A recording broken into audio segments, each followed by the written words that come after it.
Thank you very much, Secretary Antonino.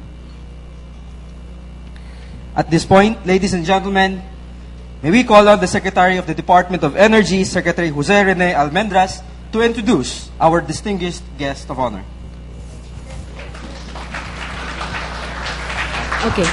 I believe that the President would like some clarifications and has some questions regarding the proposals and recommendations made in the summit.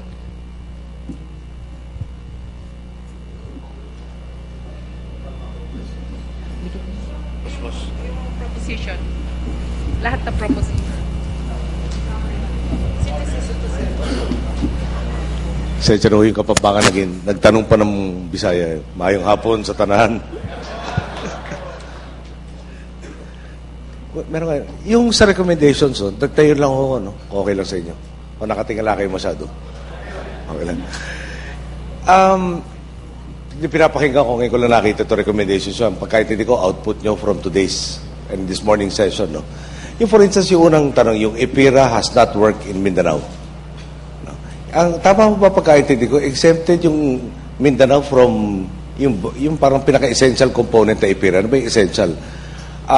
It's also actually part of my speech. Baka maulit ko mamaya, no?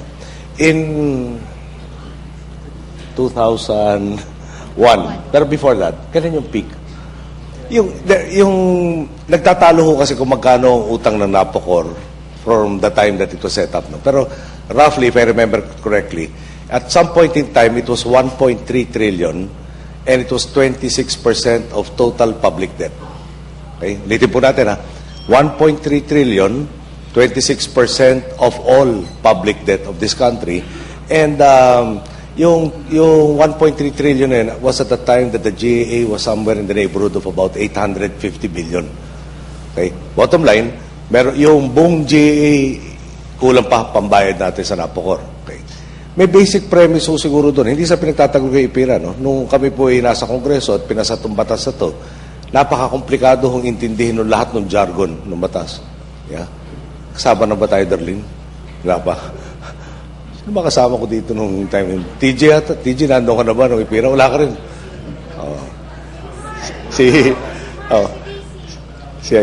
Si Manang Daisy, Deputy Speaker namin, ang ating ERC Chief was also a colleague at the time. Yung isa sa pinakamadaling ipinaliwanag sa amin ng mga sponsors ng IPIRA, yung utang, ihinto na by the time ma-approve yung IPIRA. Dahil yung sa may source ng utang, lahat ng losses na Napocor, ina-absorb ng national government sa suporta natin sa budget, di ba? So hanggang dito lang, let's bite the bullet, bayaran na natin to, at least ma-free na natin yung resources for everything else. Okay. Now, in Mindanao, I understand that, bebenta yung assets sa Napocor. Exempted ang Mindanao for 10 years from the enactment of IPIRA, di ba?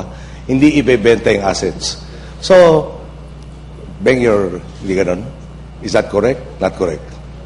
You don't sell the assets. In effect, nagkaroon ng, parang suspension of time in Mindanao. Okay. Now, yung one of the slides, malito kasi dito sa monitor, malit rin ho dito sa font. Nasa font 3 ho yata dito.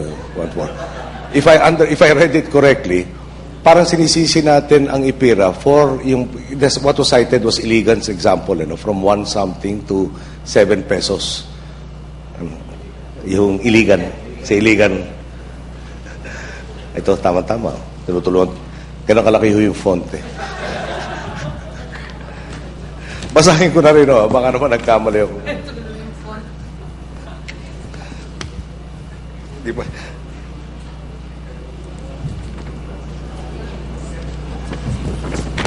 Anyway, napasalahan dyan, baka wala na akong mabasa afterwards. Basta bottom line nga ako doon, paano magiging kasalanan ng law na hindi pinatupad in effect dito yung pagtaas ng presyo? I guess there will be some quarters who will say, that is precisely the proof of why it is necessary to have the competition embodied in IPIRA to bring down the rates to a reasonable price. Okay. Ngayon yung,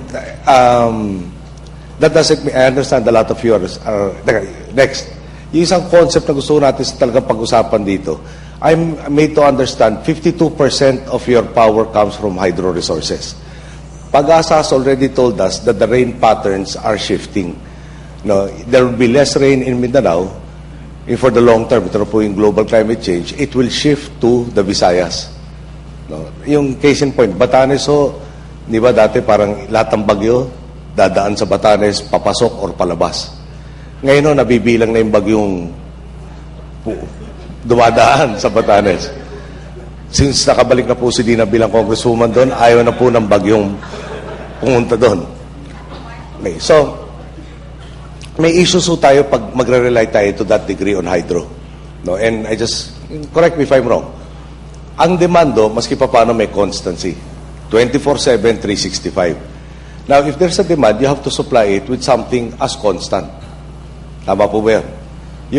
Yung hydro is dependent on rain which is collected and then you release. You have to release in a measured volume at para hindi maubos. Pag naubos lahat yan, syempre wala nang tatakbo ng turbines. But more than that, you destroy all of the waterways. So, dahil pag nabilad daw sa araw, yung ability to hold the water will be reduced. Tama po yan. But we're dependent on it for 52%. Okay. So, it is a variable source trying to meet a constant demand. No? So, is that workable?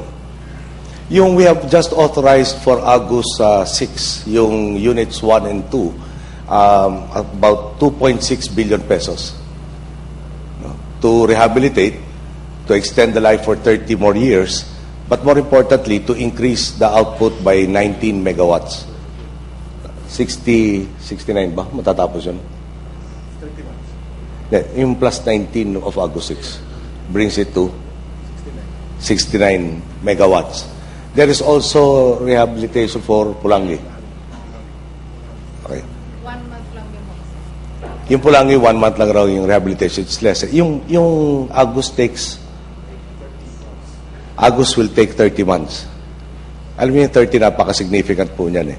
Yung tinayo raw ho yan, good for 30 years. No? 59 years na po ngayon. No? Medyo nakalimutan yata asikasuhin prior to the 30 years. Balik ko tayo, fundamental concepts. No? Yung pag-government-run corporation, will it be efficient? Yung pag pinapatakbo ho ng ang GOCC, ang hinahabol nung appointee is to please the appointing power. No? So, nung martial law, there's an oft-repeated tale. Sinabi ni Apo Ferdi, wala na tayong brownout. So, yung preventive maintenance, which has to happen every year, siya shutdown mo yung plant, do everything necessary to keep it in optimum condition. Pinagbawal nung general na nagbabantay nitong power generation plant. So yung preventive was not done, nag-breakdown yung plant, lalo naging problema. But anyway, hindi ako nagpunta dito para magsisiyan. No? We want to get to a situation where we become really sure that we have the abundant supply that will support your growth. Ano ba yung growth? No? I understand there's a very large shipbuilding company that will come or is already setting up in Mindanao. There is a soft drinks manufacturer that has allocated several $100 million of their promised 1 billion to a plant here in Mindanao. There are, I think, 1 or 2 steel-making entities that also want to operate in Mindanao. All of this will need power. Okay. So, who doesn't want cheap power? But we need reasonable power, we need reliable power, and we need long-term power. Okay. Ngayon, at baka hindi ko discuss yung green. Yung green is something we want to strive for. Okay. We can get green, but green has a premium. No? Yung para magtayuan ho lahat itong green corporations ito, bibigyan natin ng incentive, something akin to the take or pay provisions before. It's called feed-in tariff now. So we can go green, but we will have to pay quite an exorbitant premium to get the green. So, nandito po tayo ngayon, may lista ba ng questions and recommendations? Yes. Isa-isa, sir. Sige. Okay. Nasaan?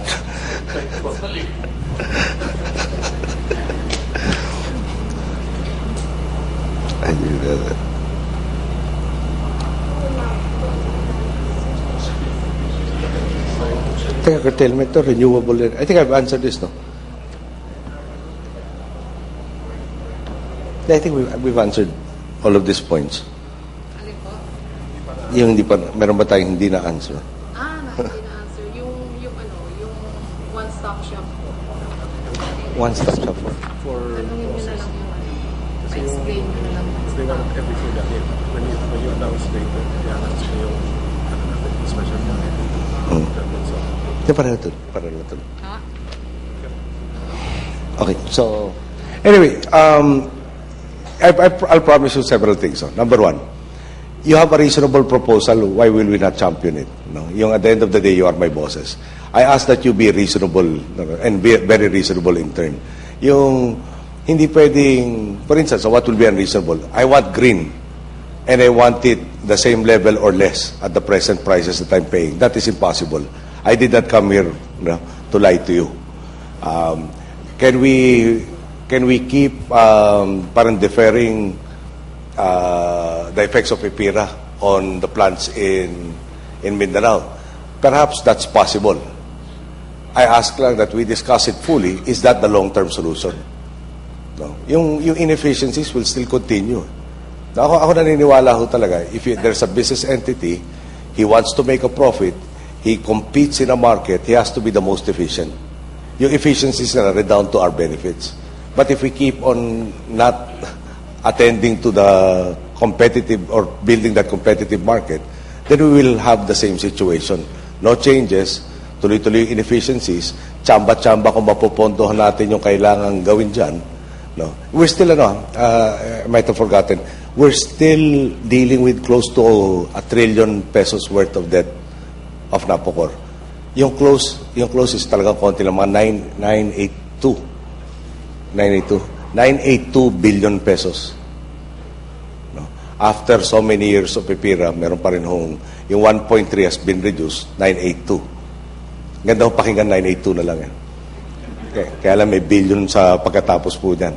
Just to put everybody in the proper frame of mind. No? In the 1.8 trillion GAA, we have about 400 billion that's allocatable, which means that everything else is consumed by personal services, maintenance, operating other expenses, debt payment, etc. Ang matitira is 400 billion. 400 billion takes care of everything that we need. The roads, the irrigation, the schools, the health services, etc. So, I'm sure nobody is advocating. Kalimutan natin lahat nun, lagay natin lahat dito sa power of Mindanao solely. No, but there are long-term solutions. Let us, I'll be talking about in the speech later. But again, I want to have the reason I'm here, I want to have a firm grasp of exactly where you're coming from. And then, we will, I think there's already vestiges of the roadmap that we are undertaking. But there are immediate steps that we will be putting into place to ensure that what you've had to undergo will be corrected by the resources already at hand.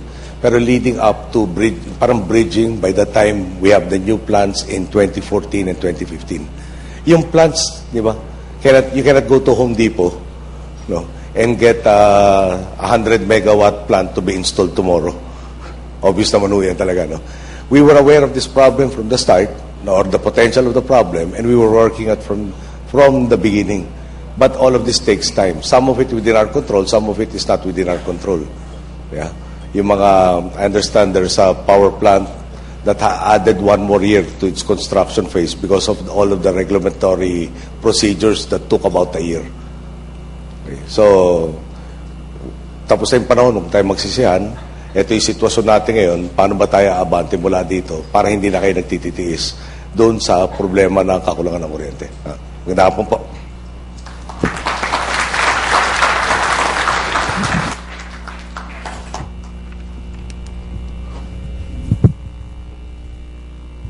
Thank you very much. And now, ladies and gentlemen, may we call on the Secretary of the Department of Energy, Secretary Jose Rene Almendras, to introduce our distinguished guest of honor.